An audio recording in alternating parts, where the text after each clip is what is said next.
जय हिंद साथियों, हमने पिछले वीडियो में एक ही वीडियो के अंदर पढ़ लिए थे सारे नीति निर्देशक तत्व 36 से लेकर 51 तक, क्योंकि हमारा उद्देश्य नहीं है कि वीडियो ज़्यादा लंबे हों।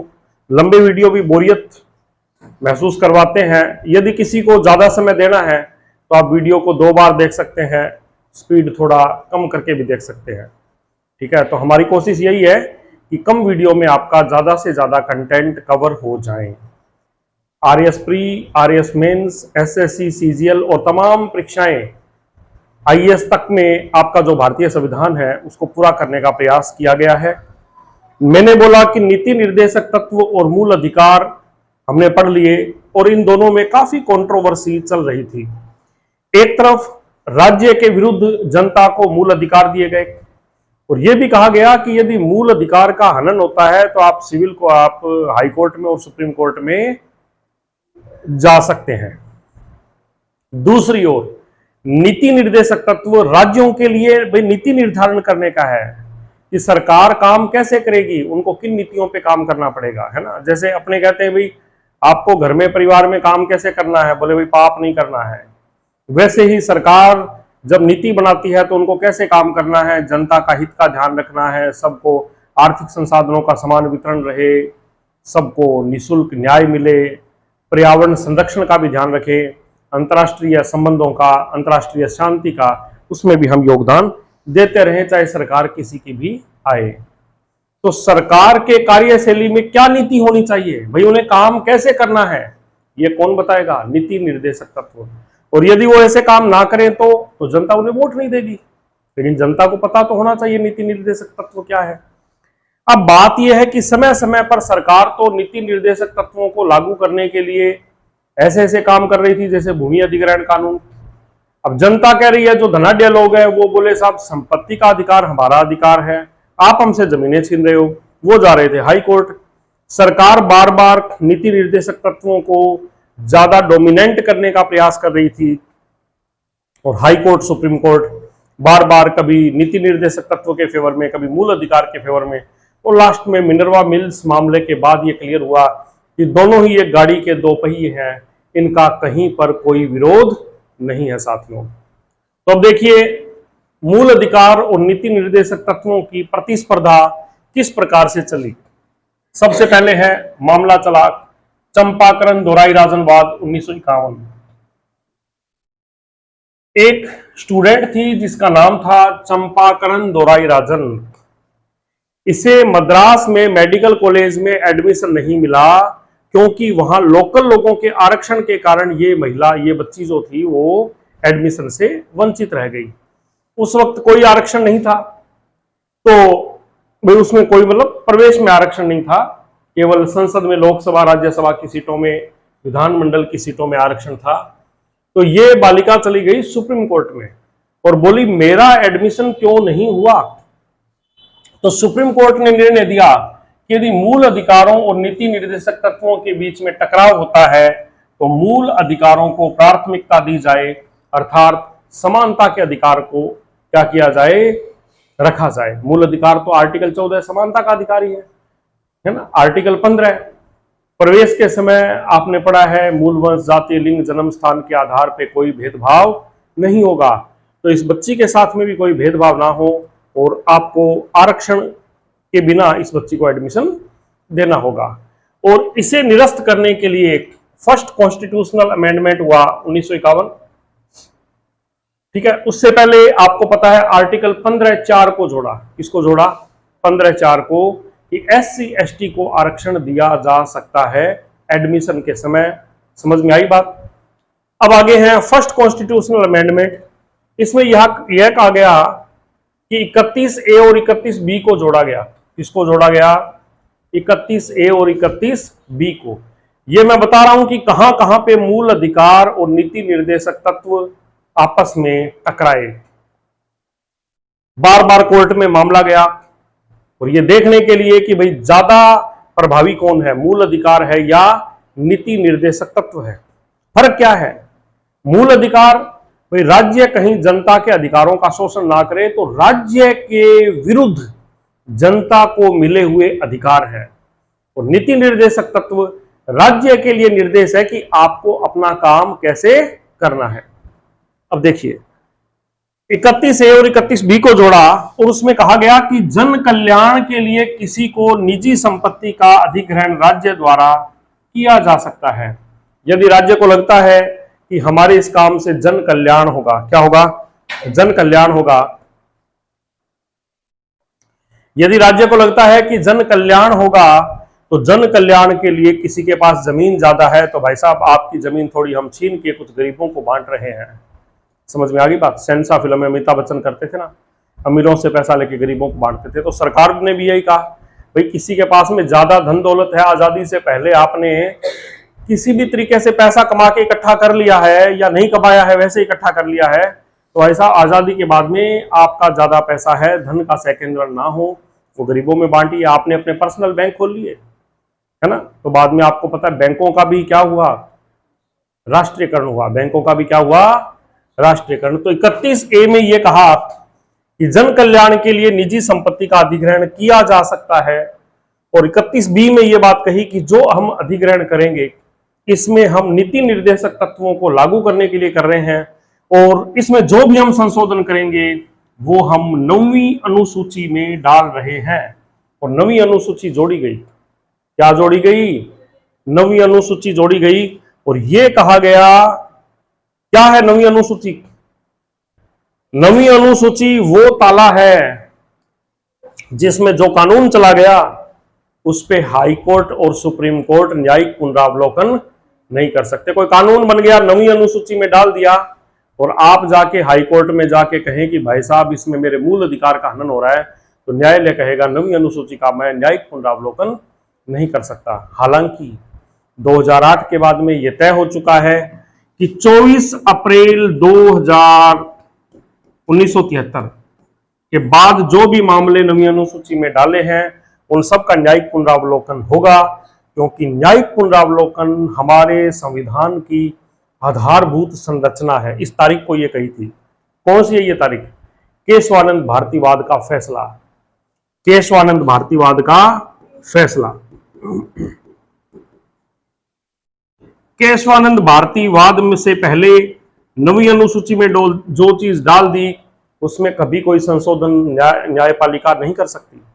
लेकिन केशवानंद भारतीवाद में कहा कि न्यायिक पुनरावलोकन हमारे संविधान की आधारभूत संरचना है और न्यायालय को अधिकार है कि वो चाहे 9वीं अनुसूची है चाहे 10वीं है, हर एक भाग का न्यायालय क्या कर सकता है? न्यायिक पुनरावलोकन कर सकता है, संविधान समीक्षा कर सकता है। तो ऐसी स्थिति में 24 अप्रैल 1973 के बाद आपने कुछ भी 9वीं अनुसूची में डाला है तो आप ये मत समझिए वो लोहे पे लकीर हो गई, उसको भी न्यायालय चेंज करने की ताकत रखता है। तो साथियों 31A और 31B में यह कहा कि यदि हम जन कल्याण के लिए शहंशाह बन जाएं, क्या बन जाएं? शहंशाह फिल्म जो देखी होगी, अमिताभ बच्चन अमीरों की संपत्ति गरीबों में बांटता था। जन कल्याण के लिए यदि हम किसी की जमीन लेके गरीब को दे दें, किसी की संपत्ति लेके गरीब को दे दें, तो भाई साहब संपत्ति का अधिकार की बात लेके मत आ जाना, क्योंकि हम ऐसा कर सकते हैं और इस कानून को हम डाल रहे हैं 9वीं अनुसूची में और तुम न्यायालय भी नहीं जा पाओगे।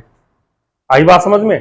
तो 31A और 31B में ये बातें जोड़ी गई, फर्स्ट कॉन्स्टिट्यूशनल अमेंडमेंट। ठीक है साथियों, नेक्स्ट देखिए आया चौथा कॉन्स्टिट्यूशनल अमेंडमेंट 1955।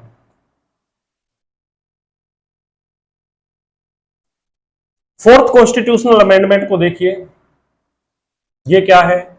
यदि जन कल्याण के लिए राज्य किसी की संपत्ति का अधिग्रहण कर ले कि हमें फैक्ट्री बनानी है, हमें सड़क बनानी है, सरकार कहे आप अपना खेत दीजिए, तो आप कहेंगे साहब खेत तो मेरा है। बोले देखो खेत तो आपको देना पड़ेगा, हाँ खेत की जो क्षतिपूर्ति है, जो कीमत है वो हम आपको देंगे। आप बोले ठीक है, मेरी जमीन की कीमत है 1 करोड़ रुपया बीघा। सरकार कहेगी नहीं भाई साहब इस टाइम यहाँ पे डीएलसी रेट चल रही है 80,000 रुपये बीघा, हम आपको 80,000 रुपये देंगे। आप कहें मैं तो नहीं मान रहा, मेरी तो मैं 1 करोड़ लूंगा, मेरी जमीन है, नहीं।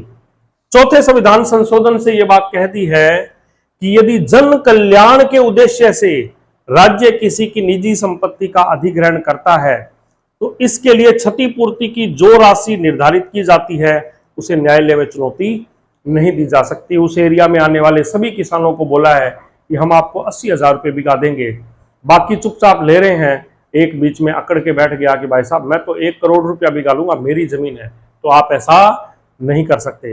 राज्य किसी भी निजी व्यापार का राष्ट्रीयकरण कर सकता है, बैंकों का कर दिया ना, तथा कुछ अन्य कानून भी नवी अनुसूची में सम्मिलित किए गए थे चौथे संविधान संशोधन के जरिए। फोर्थ कॉन्स्टिट्यूशनल अमेंडमेंट 1955, इसमें यह कहा कि राज्य सरकार जन कल्याण के लिए यदि किसी की संपत्ति छीनता है तो उसकी क्षतिपूर्ति देगी सरकार, और क्षतिपूर्ति की राशि जो सरकार के मन में आएगी वो देगी। अब आप कहोगे तो दादागिरी है, अरे भाई सरकार, राज्य हमारे देश का है। एक आदमी दूसरे को कहे तेरा प्लॉट खरीद रहा हूं मैं, दूसरा कहेगा खरीद ले, कितने का, बोले 50 लाख का, बोले मैं तो 2 लाख रुपए में ले रहा हूं, कल खाली कर देना, वो तो दादागिरी है। लेकिन यदि राज्य ले रहा है तो वास्तव में सारी संपत्ति राष्ट्र की जो भी है वो सिर्फ हम एक तरह से ट्रस्टी हैं। गांधी जी ने ट्रस्टीशिप थ्योरी दी थी, हम सिर्फ ट्रस्टी हैं, बाकी हमारी सब संपत्ति राज्य की है, जनता की है। साथियों ये थोड़ा सा हर आदमी समझ ले तो तकलीफ नहीं है। उपयुक्त दोनों संविधान संशोधन में डीपीएसपी क्या है? डीपीएसपी नीति निर्देशक तत्व, directive principle for state policy, directive principle for state policy मतलब नीति निर्देशक तत्व, नीति निर्देशक तत्व, डायरेक्टिव प्रिंसिपल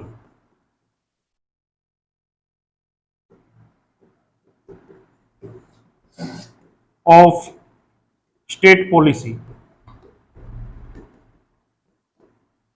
साथियों डीपीएसपी को मतलब नीति निर्देशक तत्वों को मूल अधिकारों पे प्राथमिकता दी गई है और मूल अधिकारों में कटौती की गई है। विशेष तौर से संपत्ति के अधिकार को सीमित करने की पूरी कोशिश की गई है कि कहीं संपत्ति के अधिकार का नाम लेके अपनी संपत्ति पे काबू करके मत बैठ जाना, क्योंकि ऐसे तो फिर आजादी में जो समानता की बातें थी वो हो ही नहीं पाएगी। असल में तो ये संपत्ति का अधिकार देना ही नहीं चाहिए था, क्योंकि इसको अधिकार देते ही तो लोग फिर कहेंगे साहब जो संपत्ति हमारी आजादी से पहले है वो हमारी है, तो आप फिर जन कल्याण कैसे करेंगे, है ना। अब है केरल शिक्षा अधिनियम, इसमें चौथे और पहले कॉन्स्टिट्यूशनल अमेंडमेंट को चुनौती दी गई और दोनों चुनौतियां खारिज कर दी। सुप्रीम कोर्ट ने कहा कि जो प्रथम और फोर्थ संविधान संशोधन हुआ है वो दोनों के दोनों क्या है, उचित है, वैधानिक है, ठीक है। अब आया 17वां संविधान संशोधन, इसमें 44 अधिनियमों को नवी अनुसूची में शामिल किया गया। कितने अधिनियमों को? 44 अधिनियमों को नवी अनुसूची में शामिल किया गया। नवी अनुसूची लगातार बड़ी हो रही थी। ये अधिनियम मूल अधिकारों में कटौती करने वाले थे और डीपीएसपी को के उद्देश्यों के अनुरूप थे। मतलब लगातार सरकार जो संविधान संशोधन कर रही थी उनके जरिए मूल अधिकारों को कम करने का प्रयास कर रही थी और नीति निर्देशक तत्वों को ज्यादा करने का प्रयास कर रही थी, क्योंकि जो देश की गरीब आबादी थी उसको तो पता ही नहीं था हमारे अधिकार क्या है। अमीर ही अधिकारों की ताकत पे वही धन लेके बैठे थे आजादी से पहले वाला। तो सरकार को चाहिए था कि हम नीति निर्देशक तत्वों को यदि लागू करें तो कहीं ना कहीं हमें मूल अधिकारों के ऊपर से गुजरना पड़ेगा। अब आया जी 3 वाद बड़े इंपॉर्टेंट है।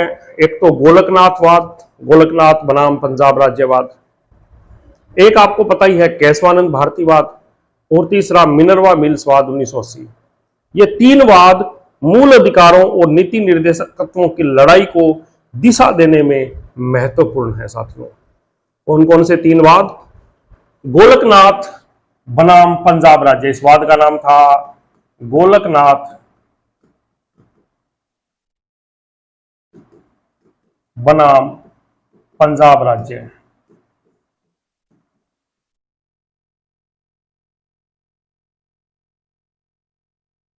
ठीक है।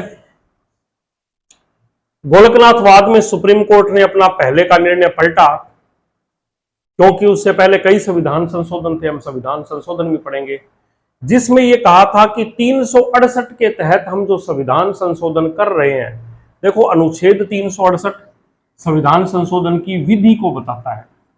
किसको बताता है? संविधान संशोधन की विधि। अनुच्छेद 368 संविधान संशोधन की विधि को बताता है कि किस प्रकार से संविधान संशोधन होगा। विधि का मतलब आप यहां तरीका समझिए, ठीक है। और इसमें सरकार ने यह कहा था कि जो 368 के तहत हम संविधान संशोधन कर रहे हैं, उन्हें 13(2) के तहत विधि मत मानिए, ये तो अलग है, इनको न्यायालय में चुनौती नहीं दी जा सकती। पहले सरकार ने संविधान संशोधन किया, उसमें ये बात डाली। नहीं आया समझ में कि हम जो संविधान संशोधन करके जो भी कानून बनाएंगे, 368 की प्रक्रिया से हम संविधान संशोधन करेंगे, वो कानून मूल अधिकार को खत्म कर रहे हैं, किसी को भी कर रहे हैं। हमारे उन कानूनों को आप विधि मान के और न्यायालय में चुनौती वाला सिस्टम मत रखिए, 368 वाले अलग हैं। तो यहां गोलकनाथ जी ने, गोलकनाथवाद में सुप्रीम कोर्ट के जजेस ने फैसला दिया, क्या दिया कि 368 से आप संशोधन करके कोई कानून बना रहे हो, तो भाई साहब कानून तो संसद ने बनाया है, तो वो कानून भी तो एक विधि है। तो वो जो विधि है वो भी 13(2) के तहत जितने भी नियम 13(2) पे लागू होते हैं, वो सभी इस पे भी लागू होंगे, उनका भी न्यायिक पुनरावलोकन हो सकता है।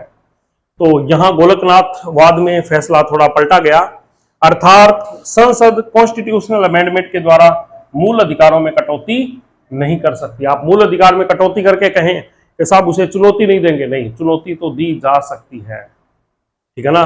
तो गोलकनाथवाद एक ऐसा वाद था जिसमें पहली बार यह कहा गया कि जो आप संविधान संशोधन कर रहे हैं उसमें मूल अधिकारों में कटौती नहीं कर सकते। गोलकनाथ बनाम पंजाब राज्यवाद 1967, जिसमें यह कहा क्लियर कि आप कोई उल्टा पुल्टा कानून बना दो और कह दो जी हमने तो 368 के तहत किया है, इसे आप कोर्ट में मत लेके जाइए, चाहे आपके अधिकार जाए चाहे कुछ जाए, ठीक है ना। तो गोलकनाथवाद में कहा कि भाई साहब आप 368 के तहत भी कोई संशोधन कर रहे हो तो भी वो विधि ही है, वो कोई अलग चीज नहीं बना दी तुमने, वो भी क्या है? विधि है, और इसे कोर्ट में चैलेंज किया जा सकता है, न्यायिक पुनरावलोकन किया जा सकता है। ध्यान रखिए, कुछ भी करिए, मूल अधिकार में कटौती नहीं की जा सकती। लेकिन क्या कि इससे पहले आपने मूल अधिकार उड़ा दिए, वो उड़ा दिए क्योंकि भारत में एक सिस्टम है कि जो भी फैसला आता है उस फैसले के बाद में वो कानून लागू होते हैं, उसके बाद उससे पहले के लागू नहीं होते। गोलकनाथ का जो फैसला आया, गोलकनाथवाद का, इस फैसले के बाद में तो यह है कि आप मूल अधिकारों को खत्म नहीं कर सकते, लेकिन उससे पहले यदि कर दिए तो कर दिए। आई बात समझ में? आप इस फैसले का भूतलक्षी प्रभाव नहीं कर सकते, भूतलक्षी प्रभाव नहीं कर सकते। वही बात है, दो बच्चे गए, बोले सर इसने मेरे को मारा, बोले सर इसने मेरे को मारा, सर ने फैसला किया आइंदा जो भी लड़ेगा उसको मैं मुर्गा बना दूंगा और उसके 10-10 डंडे पड़ेंगे।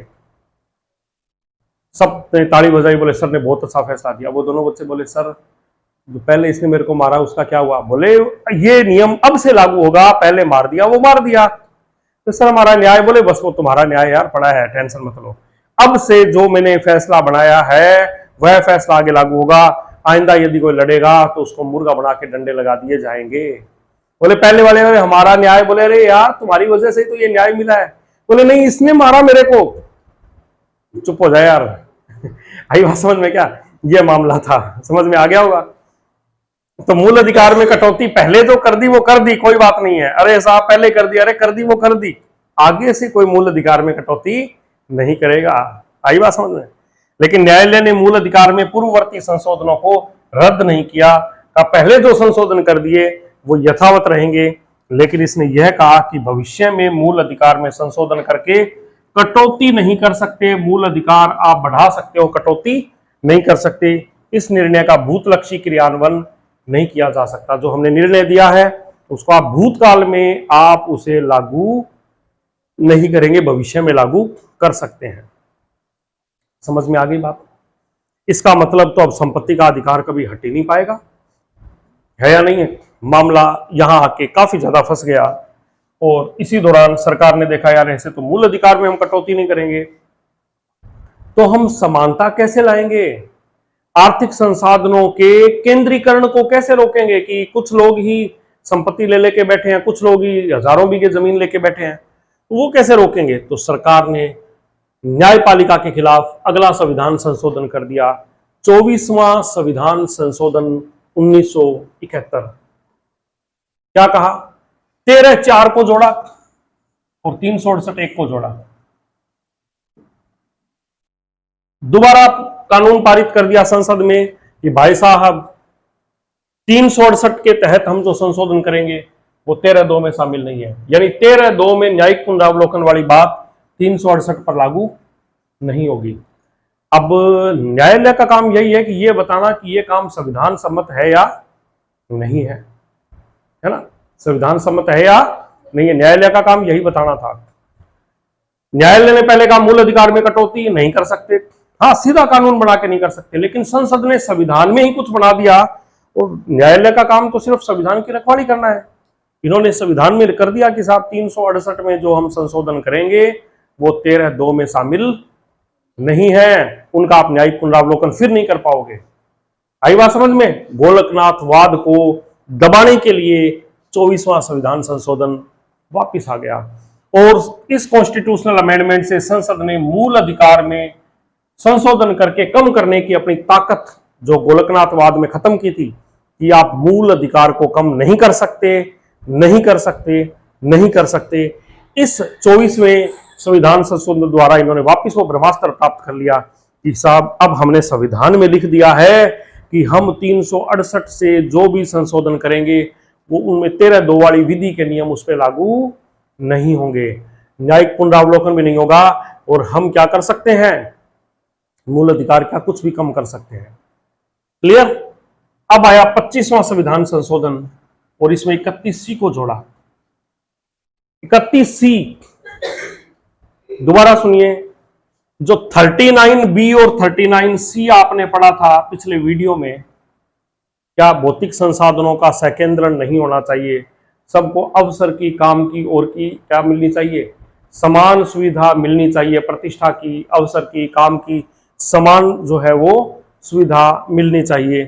बोले 39B और C के उद्देश्यों को प्राप्त करने के लिए संसद कोई अधिनियम पारित करती है तथा यह अधिनियम अनुच्छेद 14, 19 और 31 की धज्जियां उड़ाता है। आप कह दो मूल अधिकार की धज्जियां उड़ रही है साहब, उड़ा सकते हैं। क्या कहा इन्होंने? 14, 19 और 31 यदि आपके खत्म हो रहे हैं ना, समानता का अधिकार, वाक और अभिव्यक्ति की स्वतंत्रता और 31 संपत्ति का अधिकार, भले ही आपके मूल अधिकार हैं, लेकिन 39B और C को लागू करने के लिए हम आपके इन मूल अधिकारों को पांव तले रोंद के आगे निकले तो भी तुम न्यायालय में चुनौती नहीं दे सकते। तो इस आधार पर यह अवैधानिक नहीं होगा। हम कोई कानून बनाते हैं, 31C में क्या बात कही? संसद ने कहा कि हम कोई कानून बनाते हैं और ऐसा कानून जो 39B और C के उद्देश्य प्राप्त करने के लिए है, भौतिक संसाधनों का सकेंद्रण, धन का सकेंद्रण, सभी को समान अवसर की सुविधा, प्रतिष्ठा की सुविधा, है ना, ये सब सुविधाएं देने के लिए 39B और C के उद्देश्य प्राप्त करने के लिए यदि हम कोई कानून बनाते हैं और वो कानून आपके मूल अधिकार 14, 19 और 31 की धज्जियां उड़ा रहा है ना, तो आप न्यायालय में नहीं जाएंगे, हमारा कानून अवैधानिक नहीं है। हमने आपके 14 का मतलब है समानता का अधिकार, आपने पढ़ा ही है, समानता का अधिकार।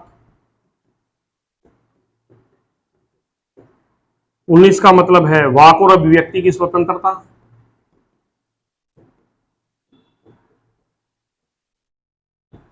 वाक और अभिव्यक्ति की स्वतंत्रता और 31 है संपत्ति का अधिकार। यदि हम इन तीनों आपके मूल अधिकार की धज्जियां उड़ा भी देना तो कहीं आप गोलकनाथ गोलकनाथ करते हुए चले जाओ न्यायालय में, नहीं जा सकते भाई साहब। हम 39B हमारे तगड़े हैं, ये आपके सभी मूल अधिकारों पर ज्यादा प्रभावी है। हम पहले इनका ध्यान रखेंगे, बाद में इनका ध्यान रखेंगे। ये बात किसने कही? ये बात किसमें कही गई है? ये बात कही गई है 25वें संविधान संशोधन में।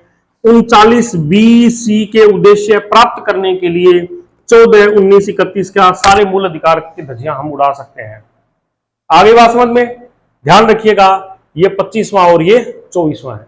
24वें में क्या कहा कि हम 368 की प्रक्रिया से जो भी संविधान संशोधन करेंगे वो 13(2) से अलग है। 13(2) में क्या है? विधि की परिभाषा दी है ना, विधि की व्याख्या की है। बोले वो सब विधि में शामिल नहीं है, वो विधि से क्या है? एकदम अलग है। वो क्या विधि से एकदम अलग है। और 368 वाले कानून 13(2) में शामिल नहीं है। इसका न्यायिक पुनरावलोकन नहीं किया जा सकता। मतलब हम संविधान संशोधन से कुछ भी करें, चाहे मूल अधिकार कम कर दें, तो भी उसका न्यायिक पुनरावलोकन नहीं किया जा सकता।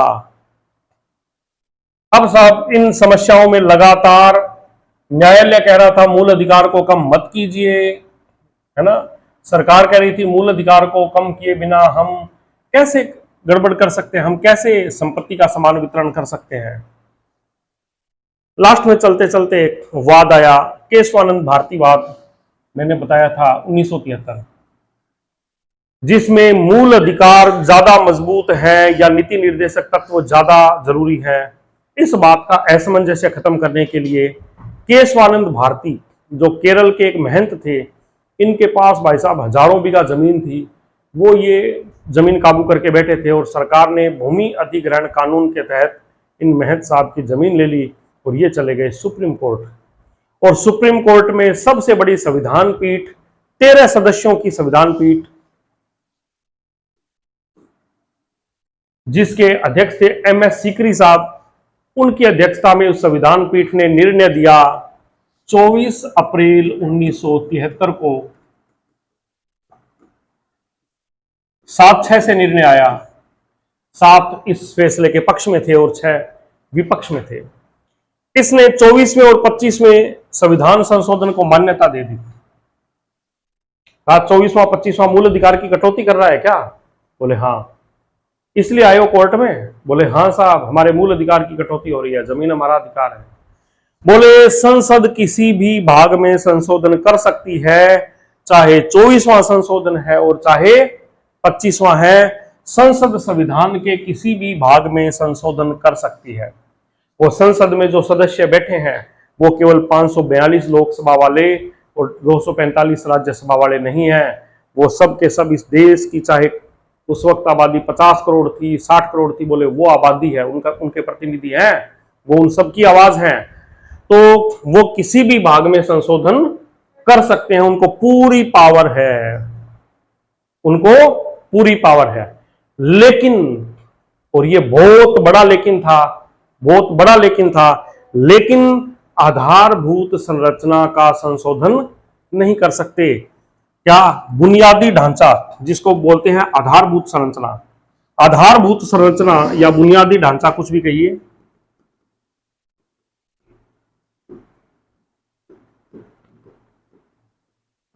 आधारभूत संरचना में संशोधन नहीं किया जा सकता।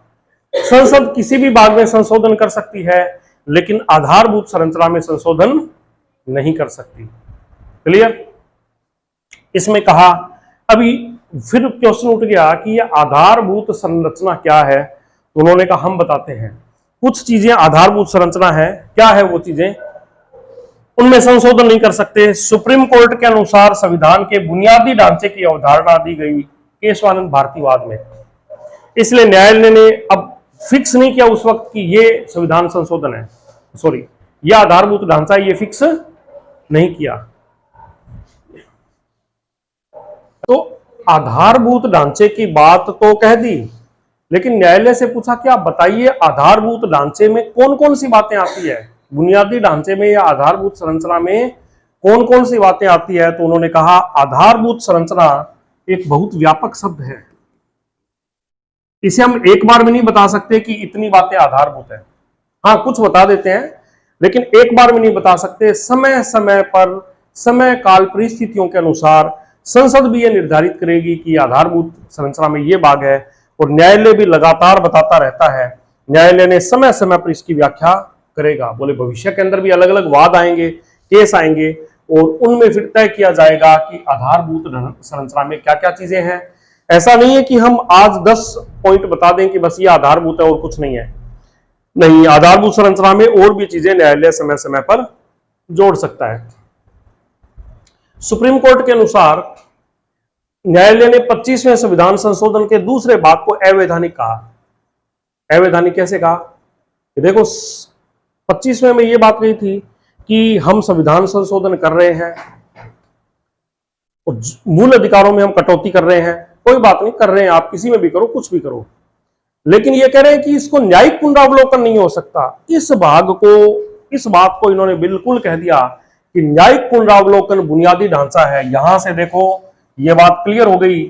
हालांकि नवीं अनुसूची वाला मामला तो यहीं क्लियर हो जाना चाहिए था, लेकिन आपको पता है 2008 में कोल्होवाद में क्लियर हुआ था। न्यायिक पुनरावलोकन संविधान का बुनियादी ढांचा है, इसलिए आप न्यायिक पुनरावलोकन की न्यायालय की शक्ति को कभी भी कम नहीं कर सकते। साथियों, समझ में आई बात?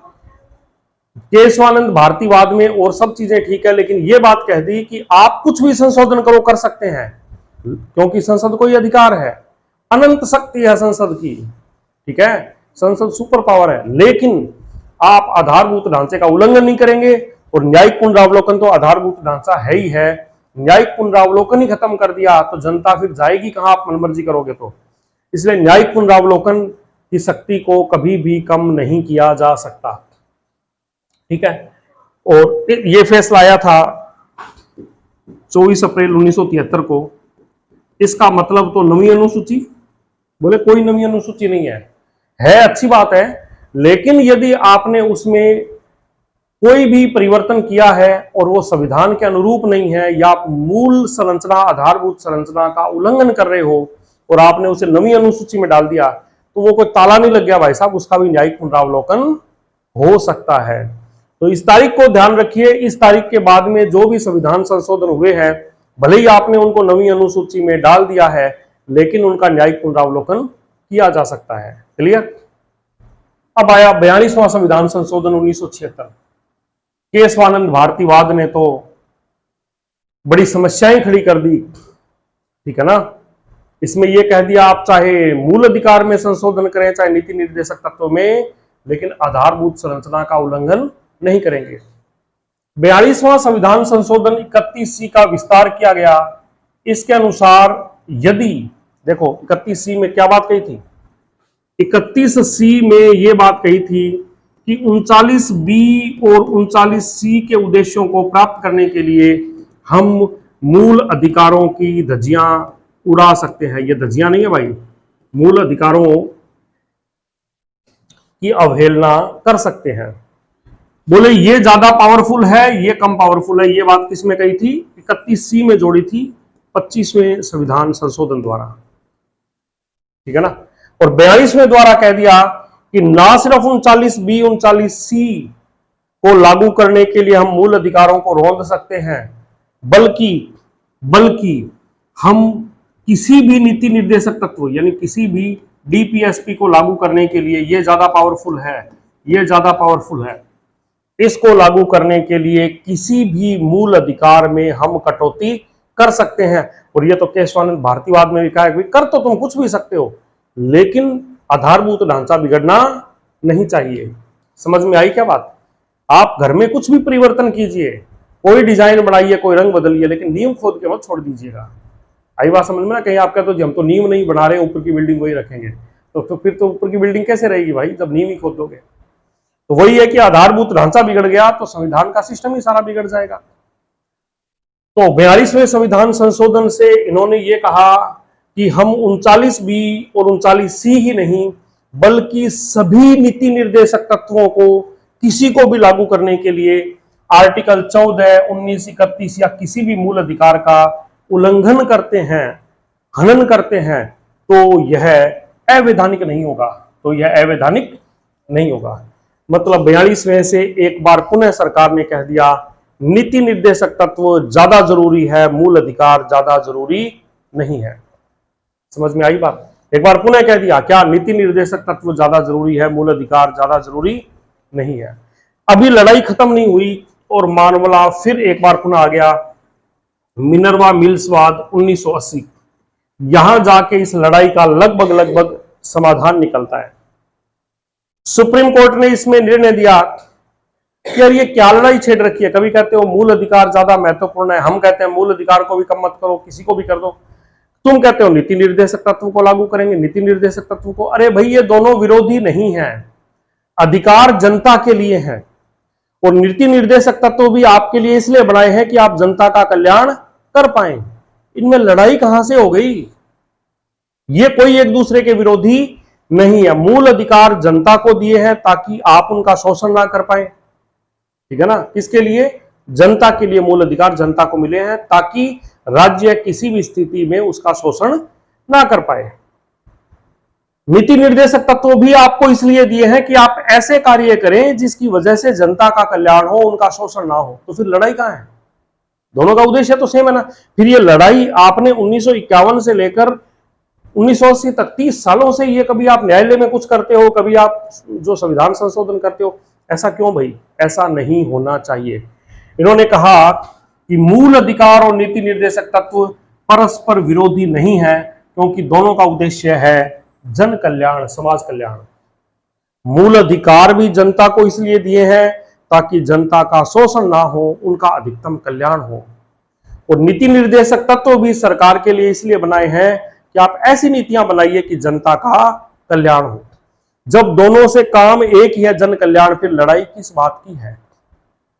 हम मिठाई खाना चाहते हैं और आप मिठाई खिलाना चाहते हो, फिर लड़ाई किस बात की है? होनी नहीं चाहिए ना।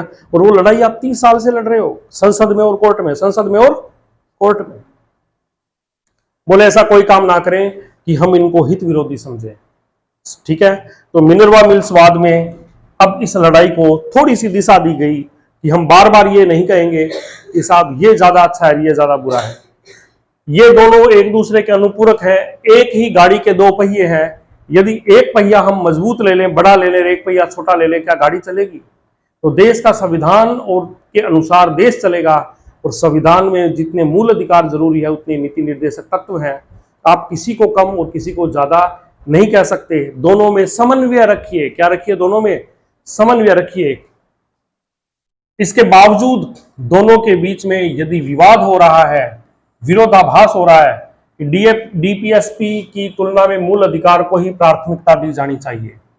आप नीति निर्देशक तत्व और डीपीएसपी में यदि कभी फिर भी लड़ाई हो जाए हमारा इतना समझाने के बावजूद भी, तो भी आपको प्राथमिकता किसकी रखनी है? मूल अधिकार की रखनी है, डीपीएसपी की नहीं रखनी है। थोड़ी सी यदि रखनी पड़े तो। आई बात समझ में? क्या गाड़ी चला रहे हो, चारों टायर जरूरी है, फिर भी अगले टायर मजबूत रखिए भाई साहब। अगले टायर यदि गड़बड़ हो गए तो गाड़ी में ज्यादा नुकसान हो सकता है। तो यदि कभी दिक्कत आए, टायर चारों बढ़िया रखिए, फिर भी यदि दिक्कत आए मूल अधिकार को प्राथमिकता कीजिए। इसलिए 31C में जो कहा गया था कि हम डीपीएसपी के लिए मूल अधिकार को हनन कर सकते हैं, उल्लंघन कर सकते हैं, ये बात जो कही थी इसको क्या कर दिया गया? क्रॉस मार दिया गया। इसको क्या कर दिया? क्रॉस। 31C के संशोधन पूरी तरीके से क्या है? अवैधानिक है। इतनी चर्चा के बाद साथियों आपको समझ में आ गया होगा कि किस प्रकार से 1950 से लेकर 1980 तक मूल अधिकार और नीति निर्देशक तत्वों के बीच में झगड़ा चला है। अब देखिए आज क्या स्थिति है। आज की तारीख में हम देखें तो डीपीएसपी की तुलना में मूल अधिकार श्रेष्ठ है, क्योंकि अनुच्छेद 39B और 39C के डीपीएसपी अनुच्छेद 14-19 में दिए गए मूल अधिकारों की तुलना में श्रेष्ठ है। हालांकि ये 39(8) आ गया भाई, बी है ये 39B और C में जो नीति निर्देशक तत्व दिए हैं, हालांकि वो नीति निर्देशक तत्व बहुत अच्छे हैं। क्यों है बहुत अच्छे? उसमें ये बात क्लियर कही है कि संसाधनों का संकेंद्रण नहीं होना चाहिए, समाज के हर व्यक्ति को अवसर मिलना चाहिए, अवसर की समानता होनी चाहिए, प्रतिष्ठा की समानता होनी चाहिए, काम की समानता होनी चाहिए, धन और संपत्ति का, भौतिक संसाधनों का संकेंद्रण नहीं होना चाहिए। कितनी खूबसूरत बातें कही है। हालांकि ये अच्छी बातें कही है, फिर भी आज की तारीख में हम मूल अधिकारों को ही ज्यादा श्रेष्ठ मानते हैं, बीपीएसपी को नहीं। अब देखें हम दोनों में अंतर आ जाए कभी कभी आपके आरएस मेंस में, तो मूल अधिकार और नीति निर्देशक तत्व, फर्क क्या है? मूल अधिकार संविधान लागू होते ही मूल अधिकार लागू हो गए थे, है ना, जबकि डीपीएसपी क्या है, ये बाद में लागू किए थे। ये सुझाव है, किसके लिए? राज्य के लिए सुझाव है कि आप नीति निर्देशक तत्वों के अनुसार राज्य को चलाइए। ये सिर्फ सुझाव है, ठीक है। इनको संसद विधि बनाकर लागू करती है, ये न्यायालय के द्वारा प्रवर्तनीय है। मूल अधिकार की रक्षा के लिए सरकार कानून बनाती है, और यदि आपके मूल अधिकारों का उल्लंघन होता है तो न्यायालय उन मूल अधिकारों को का प्रवर्तन करवा सकता है, यानी उनको लागू